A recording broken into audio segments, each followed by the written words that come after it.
I believe, Colin, we're talking about Auburn. What are we talking about to begin with, actually? I had my rundown all screwed up. All right, I see what we're talking about now. So we have got a number of what I would call high-profile games this weekend, but they are high-profile games with double-digit point spreads. And so you look at it just kind of like we did last week, to be honest, and I wanted to scan it and say, where could the upsets be? What would it take? Do we expect any of them? Do our in-house numbers identify a couple of games that we should keep our eye on? So let's just kind of scan the country here, and let's talk about a number of them. And the one that I wanted to start off with was A&M Bama, because we already did a breakdown on this one. This line's sitting at Alabama minus 18. I wanted to clarify my thoughts a little bit. That's why I want to lead with this game. So when we did the game preview, I indicated that I saw a very narrow path, if any path, let me put it that way, for Jimbo Fisher and the Aggies. Well, a lot of you took that to mean that, well, I think they're terrible. They're not terrible at all. This is a really good team. I was on radio in upstate South Carolina today, and I was talking with Mark Ryan up there about how impressive Texas A&M looks. I saw them in person, I think, twice last year, the Clemson game and the Alabama game from field level. And I don't think folks fully understand, if you haven't seen that team in person, how physically impressive they look. They look like Alabama. They look like Clemson. In fact, last year, if I were to put generic uniforms on those two teams, A&M's more physically impressive looking than Clemson is. And so that's a mystery to people because they don't play like it. Because the one limitation they've had has been quarterback. And Kellen Mond's the quarterback there, and he just is who he is. And so when I tell you that I don't see a path, it's just because I think he's had his head pressed firmly against the ceiling of what he is capable of, and that offense has maxed out its potential in its current state. It's not getting any better. This is not a team, in all likelihood, that's going to spring some massive upset on Alabama or show the Tide, anything that they haven't already seen and they're not prepared for. They play Lane Kiffin and Ole Miss next week, for example. I'd be infinitely more terrified of Ole Miss than I would be of Texas A&M, even though A&M's got a far superior roster to Ole Miss. So now that the clarification's out of the way, I just wanted to say there is one player that I didn't mention the other night that I'm kind of looking at in this game. He didn't play last week, and he was my pick to be one of the standout players in this conference this year, and that's Christian Barmore.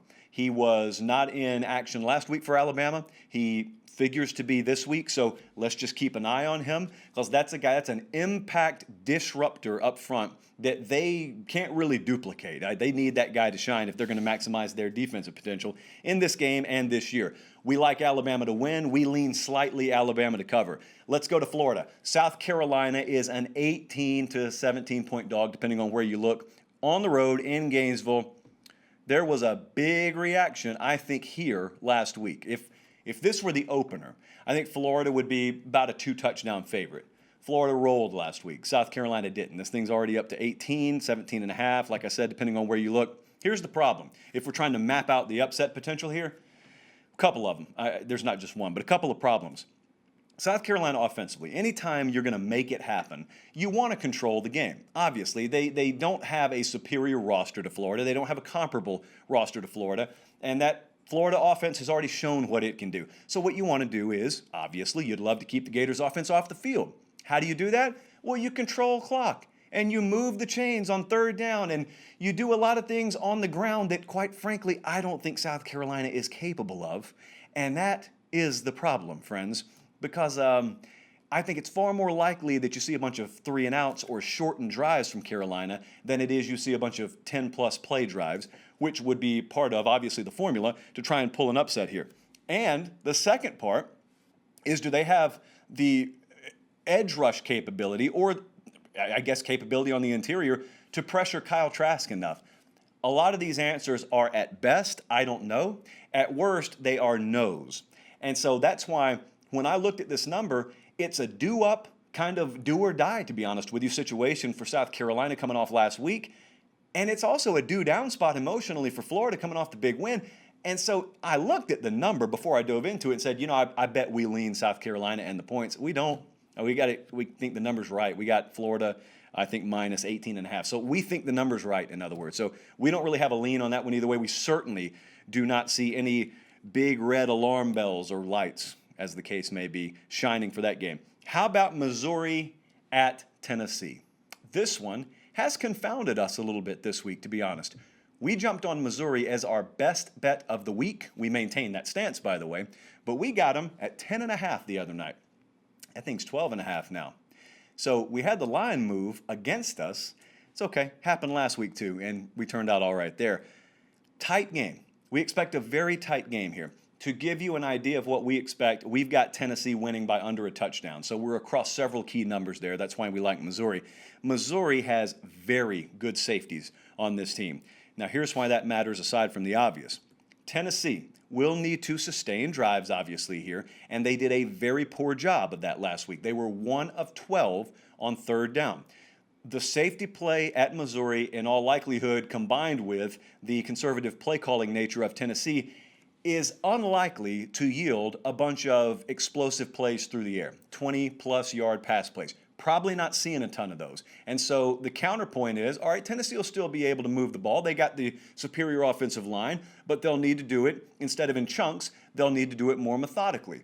That's cool if you can do it. 1 of 12 on third down last week indicates maybe a problem there, potentially. And so not only that, we have the scheduling dynamic in place here too, of coming off a pretty emotional last quarter, last minute sort of win last week, and you know you've got the trip to Georgia on deck, and in comes a very anonymous Missouri team.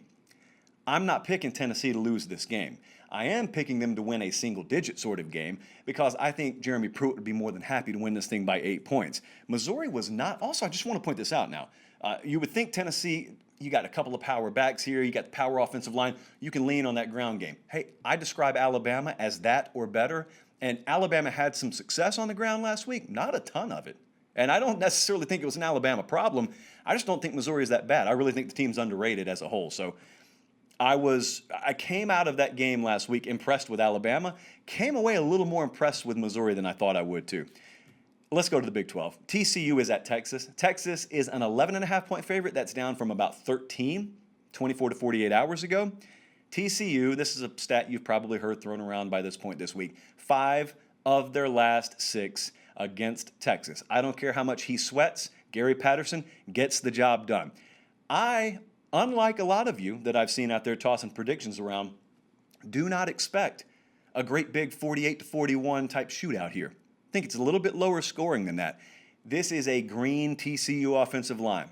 Now, as is the case with Auburn, and we're going to talk about the Tigers a little bit later, a lot of times people sort of confuse inexperience with weakness. That's not always the case. Just like experience is not always a strength, just because you've got some unknowns doesn't mean it's a weakness.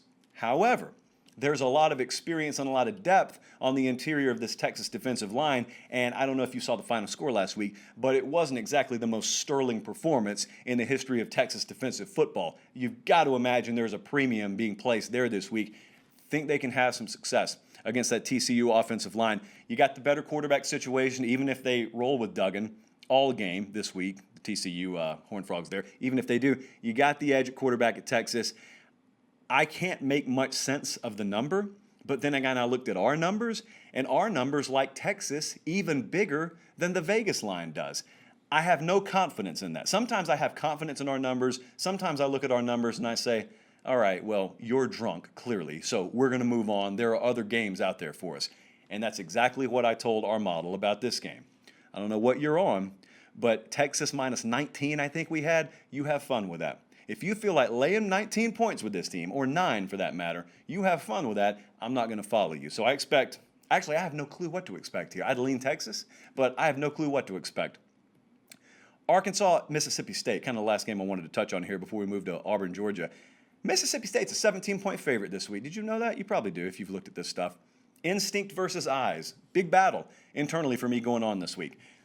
Instinct would have you look at Mississippi State last week and have them bomb away on LSU in a manner in which I think will be irregular to what they're able to do and what defenses allow them to do the rest of the year. And you would obviously know it's probably the biggest emotional moment that you've had at Mississippi State since like 2014 when they were number 1 in the country. So you have all that. And then you have an Arkansas team that held Georgia in check for a half last week, and it's just a big number, an inflated number. You expect sort of a back-to-earth moment for Mississippi State. Well, that's what instinct tells you, independent of who the teams are. But then you use your eyeballs. And you see that even though you don't have a bunch of, in all likelihood, first-round talent at wide receiver from Mississippi State, I think they pretty well convinced you they don't need it last week. And I'll tell you what I know you don't have at Arkansas, and that's a lot of first-round potential and elite speed in the secondary. And that, friends, could be a problem. I don't think they have the athletes defensively. And in fact, I'll go as far as to agree with some Arkansas fans I saw talking today over on the Arkansas 24/7 message board. I saw some of you say something that I think I agree with. It sounds crazy, but I think I agree with you when you said, I actually think Georgia was a better matchup for us than Mississippi State. I agree. Our numbers like Arkansas in this thing. We've got Mississippi State by about 11. So it thinks 17 points too much. I am not going to pull the trigger on this one as one of our 5 official plays. I lean Arkansas to cover, not very confidently though.